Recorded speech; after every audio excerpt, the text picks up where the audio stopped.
Hello everyone आशा करू সকলো ভালে আছে আপোনালোকে সকলোৱে জানে যে আমাৰ ঘৰত এখন টেৰেছ গাৰ্ডেন আছে যত মই বিভিন্ন প্ৰজাতিৰ ফুল ৰাখিছো আৰু সৰুকৈ এখন কিচেন গাৰ্ডেনো কৰিছো আৰু আমাৰ ঘৰত বহুত ইনডোৰ প্লান্ট আছে আপোনালোকে যদি এনেকুৱা এখন টেৰেছ গাৰ্ডেন কৰিব খুজিছে বা আপোনালোকে যদি ইনডোৰ প্লান্টৰ যত্নৰ বিষয়ে জানিব খুজিছে তেন্তে আজি ভিডিওটো চাব কাৰণ আজি এনেকুৱা কিছুমান ইম্পৰ্টেন্ট টিপছ আপোনালোকৰ লগত শেয়াৰ কৰিম যিবোৰ জানিলে আপোনালোক নিশ্চয় উপকৃত হ'ব আৰু যোৱা দেওবাৰে আমি এটা বিশেষ কাৰণত মৰিগাঁও গৈছিলো কিয় গৈছিলো আপোনালোকে ভিডিওটো চালে নিশ্চয় গম পাব গতিকে সম্পূৰ্ণ ভিডিওটো চাব আৰু কমেন্ট কৰিবলৈ নেপাহৰিব আপুনি যদি নতুনকৈ গাৰ্ডেনিং কৰিব খুজিছে তেন্তে আপুনি প্ৰথমতে জানিব লাগিব আউটডোৰ প্লান্টছ কোনবোৰ আৰু ইনডোৰ প্লান্টছ কোনবোৰ অৰ্থাৎ ঘৰৰ বাহিৰত কোনবোৰ প্লান্ট ৰাখিব লাগে আৰু ঘৰৰ ভিতৰত কোনবোৰ প্লান্ট ৰাখিব লাগে এই জোপা হৈছে বাগানবিলিয়া ফুল কেতিয়াও ঘৰৰ ভিতৰত ৰাখিব নালাগে কাৰণ বাগানবিলিয়া ফুলত যদি ৰ'দ ভালকৈ নপৰে তেতিয়া বাগানবিলিয়া ফুল কেতিয়াও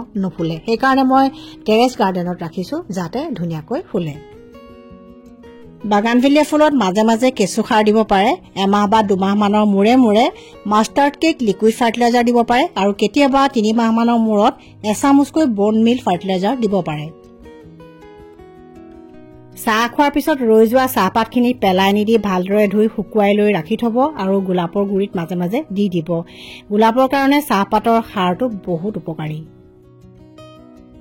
মে জুন মাহলৈ শীতৰ ফুলবোৰ যদি ধুনীয়াকৈ ফুলাটো বিচাৰে তেন্তে কেইটামান সাধাৰণ কথা মানি চলিলে হ'ল এক নম্বৰ কথাটো হৈছে যে মাজে মাজে কিবা কিবি সাৰ দিব লাগিব কাৰণ সাৰ দিবলৈ যদি পাহৰি যায় তেতিয়া ফুল কেতিয়াও ভালদৰে নুফুলে বা নতুন ফুল কেতিয়াও নুফুলে আপোনালোকে ইচ্ছা কৰিলে ভাৰ্মি কম্পোষ্ট বা কেঁচু সাৰ দিব পাৰে বা শুকান গোবৰ সাৰ দিব পাৰে খলি হয় বা মাষ্টাৰ্ড কেক ফাৰ্টিলাইজাৰ দিব পাৰে ড্ৰাই কৰিও দিব পাৰে বা লিকুইড ফাৰ্টিলাইজাৰ বনাইও দিব পাৰে বা ঘৰৰ পেলনি যোৱা পিয়াজৰ বাকলি নহৰু বাকলি পানী 2-3 দিন মান ৰাখি লৈ সেকেন্ডাৰী সেকিট ডাইলুট কৰিও দিব পাৰে বা আপোনালোকে ইচ্ছা কৰিলে কিছুমান অনলাইন ফাৰ্টিলাইজাৰ কিনিবলৈও পাৰে যেনে ধৰক কিছুমান অনলাইন অৰ্গেনিক ফাৰ্টিলাইজাৰ কিনিবলৈ পোৱা যায় যেনে সি উইথ ফাৰ্টিলাইজাৰ তেনেকুৱা আপোনালোকে ইচ্ছা কৰিলে দিব পাৰে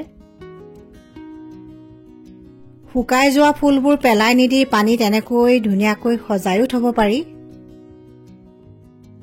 ইনডোৰ প্লান্ট বা ঘৰৰ ভিতৰত ৰখা ফুল কোনবিলাক আজি আপোনালোকক অকণমান দেখুৱাব খুজিছো আপোনালোকে সকলোৱে হয়তো মানি প্লান্ট বা পথৌজৰ নাম শুনিছে মানি প্লান্ট বা পথৌজ আমি ইনডোৰ প্লান্ট হিচাপে ঘৰৰ ভিতৰত ৰাখিব পাৰো আৰু ফিলোডেন্ড্ৰন প্ৰজাতিৰ কেইবাটাও প্লান্ট আছে সেইবিলাক প্লান্টটো আপোনালোকে নাৰ্চাৰীত বিচাৰি গৈ আনিব পাৰে ঘৰৰ ভিতৰত ৰাখিব পাৰে আৰু হাৱাৰ্থিয়া বুলি সাকুলেন্ট প্ৰজাতিৰ এটা প্লান্ট আছে সেইটো আপোনালোকে ঘৰৰ ভিতৰত ৰাখিব পাৰে জিজি প্লান্ট হয়তো বহুতে চিনি পায় জিজি প্লান্টটো আপোনালোকে ৰাখিব পাৰে স্নেক প্লান্টৰ বহুকেটা ভেৰাইটি আছে গুটেকেটা ভেৰাইটি আপোনালোকে ঘৰৰ ভিতৰত ইনডোৰ প্লান্ট হিচাপে ৰাখিব পাৰে অৱশ্যে ইনডোৰ প্লান্ট মানে ঘৰৰ ভিতৰত একেবাৰে আন্ধাৰ কোণত ৰাখিলে নহব আপোনালোকে এনেকুৱা জেগাত ৰাখিব য'ত ভালদৰে সানলাইট বা পোহৰ পৰে মই ঘৰৰ লিভিং ৰুমত ৰাখিছো তাত বৰ ধুনীয়াকৈ আগবেলা ৰ'দৰ পোহৰ পৰে এয়া দেখিছানে মোৰ ইনডোৰ প্লান্টখিনি কিমান ধুনীয়া হৈ আছে মই সকে 3 মাহ মানৰ পৰা এনেকৈ ৰাখিছো আৰু সকলোখিনি ধুনীয়া আছে আৰু মাজে মাজে এনেকৈ পানীৰে কিন্তু পৰিষ্কাৰ কৰি থাকিব লাগে কাৰণ পাতবিলাকত যদি ধূলি মাকতি জমা হয় তেতিয়া ইনডোৰ প্লান্ট বিলাক দেখিবলৈ বেয়া হয় চেহাৰা বেয়া হৈ যায়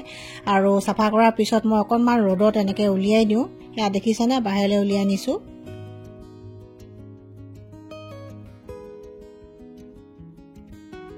এয়া হৈছে আমাৰ ফ্ৰন্ট সাইডৰ বাৰান্দাখনৰ বাহিৰ সাইড আৰু ভিতৰ সাইড দুইফালে মই ফুল ৰাখিছো বাহিৰ সাইডে আউটডোৰ প্লান্ট বা সিজনেল ফ্লাৱাৰ বিলাক ৰাখিছো আৰু ভিতৰ ফালে ইনডোৰ প্লান্ট বিলাক ৰাখিছো আপোনালোকে চাওকচোন কেনেকৈ মই এই সৰু সৰু হেঙ্গিং পট বিলাকত প্লান্ট সজাই ৰাখিছো আৰু এই টেবুলখনতো কিছুমান প্লান্ট সজাই ৰাখিছো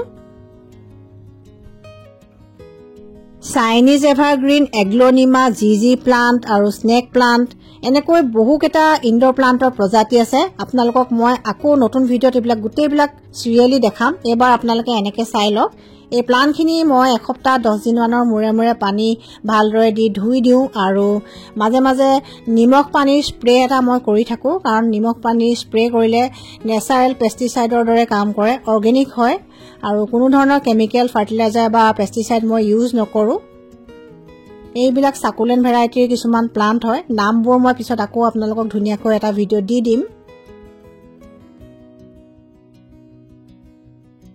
এয়া হৈছে আমাৰ ফেমাস বেলতলা বজাৰৰ কথা হয়তো নুশুনা মানুহ কোনোৱেই নাই সপ্তাহত 2 দিন এই বজাৰখন বহে আৰু অসমৰ সকলো থলুৱা বনশাক আৰু শাক-পাচলি বা থলুৱা খাদ্য পোৱা যায়। মই সপ্তাহত এদিন বা 2 দিন যেতিয়াই চান্স পাওঁ এই বজাৰখনলৈ আহোঁ আৰু এক্সপ্ল'ৰ কৰোঁ, চাওঁ কি গাঁৱলীয়া বস্তু ওলাইছে, কাৰণ থলুৱা বনশাক আৰু খাদ্যৰ প্ৰতি মোৰ খুব এটা এট্ৰেকশ্যন আছে, আকৰ্ষণ আছে। থলুৱা বনশাক বা শাক-পাচলি খাই খুব ভাল পাওঁ, সেইকাৰণে ইয়ালৈ আহোঁ আৰু বিচাৰি সকলোবিলাক বস্তু লৈ যাওঁ আৰু মাজে মাজে আপোনালোকক ভিডিঅ' কৰি দেখাইও থাকোঁ। বজাৰৰ পৰা কি আনিলো চাওকচোন। মানিমুনি, নৰসিংহ, ভেদাইলতা, মান ধনিয়া, মিঠা আলু, লোকেল ফুলকবি, কাঠ আলু, বিলাহী, এবিধ বিশেষ ধৰণৰ উৰহি, কাচকল, ৰাজমাহ, মটৰ, ৰঙালাও আৰু অসমৰ থলুৱা প্ৰায়বিলাক বস্তুৱে ইয়াত পোৱা যায়। ৰঙা জলকীয়া আনিছোঁ আচাৰ কৰিবৰ কাৰণে, কৰ্দৈ, কৃষ্ণকচু, আমলখি, কলডিল, মানিমুনি, এই সকলোবিলাক থলুৱা বস্তুৱে এই বজাৰখনত পোৱা যায়। আপোনালোকে যদি এই বজাৰখনত কেতিয়াবা আহি পাইছে প্লিজ কমেণ্ট কৰি জনাবচোন। দেওবাৰে আবেলি আমি গোটেইকেইটা ওলাইছোঁ মৰিগাঁও যাবলৈ এটা বিশেষ কাৰণত। আচলতে এটা বিশেষ নিমন্ত্ৰণ আছে, সেই নিমন্ত্ৰণ ৰক্ষা কৰিবৰ কাৰণে আজি মৰিগাঁও যাওঁ বুলি আমি ওলাইছোঁ। মই মৰিগাঁও আগতে অহা নাই, প্ৰথমবাৰৰ কাৰণে আহিছোঁ আৰু এটা বিশেষ কাৰণ আছিলে, সেই কাৰণটো আপোনালোকক জনাব খুজিছোঁ। আপোনালোকে সকলোৱে হয়তো এক শৰণ ভাগৱতী সমাজৰ নাম শুনি পাইছে। সেই এক শৰণ ভাগৱতী সমাজৰ প্ৰতিষ্ঠাপক আচাৰ্য ইলাৰাম দাসৰ নাতিনী হৈছে আমাৰ সৰু বোৱাৰী। তাইৰ ঘৰত আচলতে পুৰণি ঘৰতে পালনাম এভাগি আছে, তালৈ আমাক নিমন্ত্ৰণ কৰা হৈছিলে। আমি সেই নিমন্ত্ৰণ ৰক্ষা কৰিবলৈকে আজি ওলাই আহিছোঁ। ছোৱালীজনীৰ পৰীক্ষা চলি আছিলে, তথাপিতো তাৰ মাজতে সময় উলিয়াই আমি আহি পালোহি। এয়া আলহীৰ লগত আমি কথা পাতি আছো আৰু ঘৰৰ গৃহস্থৰ লগতো আমি কথা পাতি চা চিনাকি হৈ আছো। আৰু এয়া ভকত চাওকচোন কিমান আছে ভকত। চাহ জলপান খোৱাৰ পিছত অনুষ্ঠানটো কেনেকুৱা হৈছে চাবৰ কাৰণে মই আৰু ছোৱালী অকণমান বাহিৰলৈ ওলাই আহিলো। এয়া দেখিছেনে কিমান ভক্তৰ সমাগম হৈছে আৰু এইফালে হৈ আছে বন্তি প্ৰজ্বলন। ইয়াতে সকলোৱে বন্তি জ্বলাই সেৱা লৈছে, কিমান ভক্তিভাৱেৰে তেওঁলোকে সেৱা লৈছে দেখিয়ে আমাৰ মনতো ভক্তি জাগি যায়। আৰু এয়া ছোৱালীয়ে চাই আছে চাওকচোন। তাহাঁতৰ জেনেৰেশ্যনেও এনেকৈ ভক্তিভাৱ দেখুৱালে খুব ভাল লাগে। বহুতো জেনেৰেশ্যনৰ মানুহ ইয়াত দেখা পালোঁ, সৰু সৰু ল'ৰা ছোৱালীৰ পৰা বৃদ্ধ বয়সৰ মানুহলৈকে সকলোখিনি মানুহ ইয়াতে দেখিলোঁ আৰু ময়ো অকণমান সেৱা জনালোঁ।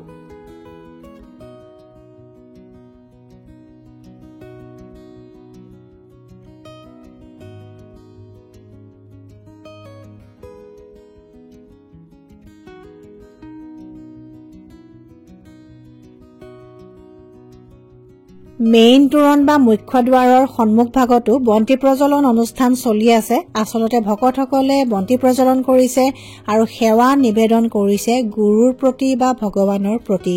তেওঁলোকে যেন সকলো দুখ কষ্ট ক্লেশ আদি ভগৱানৰ চৰণত অৰ্পণ কৰিছে আৰু তেওঁৱেই আমাক চাব, কাৰণ তেওঁৱেই আমাৰ পিতা। আচলতে আমাৰ সকলো দুখ কষ্ট নিৰাময়ৰ একমাত্ৰ উপায়টো হৈছে আধ্যাত্মিক চিন্তা। আমি আমাৰ কৰ্মৰ যোগেদি মাজে মাজে আমি এনেকৈ যদি অনুষ্ঠানবিলাকত আহোঁ তেন্তে আমি সকলো দুখ কষ্টৰ পৰা অব্যাহতি লাভ কৰোঁ, কাৰণ ভকতৰ সংগতে আচলতে ভগৱান আছে। আৰু এনেকুৱা অনুষ্ঠানলৈ আহিলে আমি এই কথাটো বাৰে বাৰে উপলব্ধি কৰোঁ। পূজাৰ সময়ত যিদৰে পূজা মণ্ডপৰ ওচৰত মেলা বহে, ঠিক সেইদৰে ইয়াতো এনেকৈ মেলা বহা দেখা পালোঁ। চাকি কিনিব পাৰে বা খোৱা বস্তু যদি কিবা বিচাৰে তেনেকুৱা বস্তু কিনিব পাৰে আৰু ফাষ্টফুডৰ দোকান বা থলুৱা বস্তুৰ দোকান বহুতো দেখা পালোঁ। আমি এপাক গৈ চালোগে আৰু আয়োজনখিনি ইমান সুন্দৰ হৈছিলে যে ভাষাৰে মই বৰ্ণনা কৰিব পৰা নাই। হয়তো অকণমান সোনকালে যোৱা হ'লে গোটেইখিনি ভালদৰে দিনতে চাব পাৰিলোহেঁতেন, কিন্তু আমি ওলাওঁতে যিহেতু দেৰি হৈছে সেইকাৰণে ইমানখিনি সময় নেপালোঁ। তথাপিতো যিকণ পাৰোঁ ভিডিঅ' কৰি থলোঁ। এয়া মোৰ ছোৱালীয়ে অকণমান কিবা কিবি শ্বপিং কৰিব বিচাৰিলে, ইয়েৰিংছ কিনিলে বা এনেকুৱা সৰু সৰু এক্সেছৰিজ কিনা মন এটা আছিলে, তাইক দেখাই দিলোঁ। নিকিনিলেও চায়ো ভাল লাগে দিয়কচোন কেতিয়াবা। এনেকৈ মেলাত ঘূৰাৰ আমেজো অকণমান সুকীয়া, তাইকো সেই মজাটো অকণমান ল'বলৈ দিলোঁ। আজিৰ এই পালনাম অনুষ্ঠানটিৰ এটা বিশেষ আকৰ্ষণ আছে, যাৰ কাৰণে অসমৰ বিভিন্ন ঠাইৰ ভকতসকলৰ সমাগম হৈছে আৰু আমিও ইয়াতে আহি উপস্থিত হৈছোঁ। মই আৰু বিশেষ একো নকওঁ, কাৰণ কলিযুগত নামতকৈ শ্ৰেষ্ঠ একোৱেই নাই। ভকতে যেতিয়া নাম লয়, সেই নাম যদি আমি শ্ৰৱণ কীৰ্তন কৰোঁ, তেতিয়া আমাৰ মনুষ্য জীৱন সফল হয়। গতিকে আজি এই চেগতে মই অকণমান নাম আপোনালোকক শুনাব খুজিছোঁ, যাতে আপোনালোকৰ জীৱনবিলাকো পোহৰ হয়। গতিকে অকণমান নাম শুনক আৰু ভিডিঅ'টো চাই লাষ্টত কেনে পালে কমেণ্ট কৰিব।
Hello,